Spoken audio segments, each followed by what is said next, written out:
নানু ভাই, আজকে তুমি কি গল্প শুনতে চাও?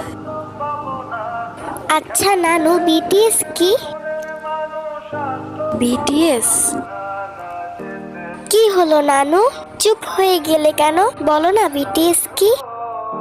বিটিএস নামটা খুব চেনা চেনা লাগছে, কিন্তু মনে করতে পারছি না। কে এই বিটিএস? কেন মনে পড়ছে না? নানু, তা নানু ভাই, তুমি এই নামটা কোথায় পেলে? কোথাও না নানু, তোমার রুমের একটা বইয়ের মধ্যে এই নামটা লেখা দেখলাম, আর সাথে একটা ছবি। ছবিটা কোথায়? ছবিটা তো আমার সাথেই ছিল, কিন্তু কোথায় রেখেছি সেইটা তো মনে পড়ছে না নানু। আচ্ছা নানু ভাই, ছবিটা দেখতে কেমন ছিল? ছবিতে অনেকগুলো সুন্দর দেখতে ছেলে ছিল, আর মনে হয় 7টা ছেলে ছিল। 7টা ছেলে ছিল?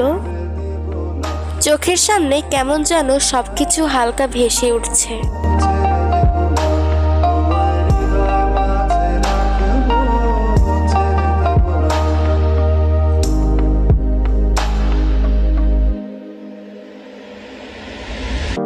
ভুবন মোহিনী গোরা মনিজানের মনোহারা। হ্যাঁ, মনে পড়েছে। তাহলে বলো নানু, বিটিএস কি?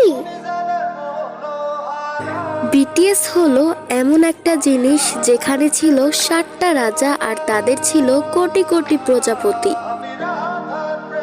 সেই কোটি কোটি প্রজাপতিগুলোর মধ্যে আমিও ছিলাম একজন। তাদেরকে নিয়ে আমরা কতই না স্বপ্ন দেখতাম। তাদেরকে আমরা আমাদের জীবনের থেকেও বেশি ভালোবাসতাম। তারপর?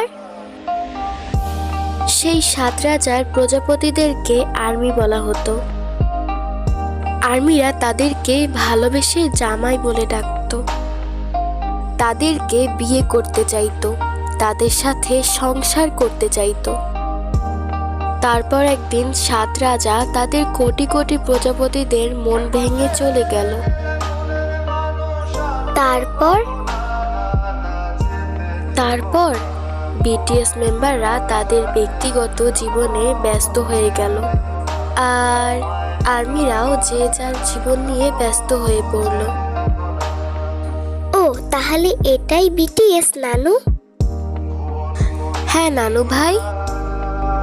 জীবনটা কি অদ্ভুত, তাই না? কোথা থেকে সময় চলে যায় কেউ বুঝতেই পারে না। এই তো সেই দিন বিটিএস ডিসব্যান্ড হলো। ভেবেছিলাম তাদের ছাড়া থাকতেই পারবো না, তাদের ছাড়া সময় কাটবে না, তাদের গান না শুনলে হয়তো মন ভালোই থাকবে না, হয়তো তাদের ছবি না দেখলে দিনটাই সম্পূর্ণ হবে না।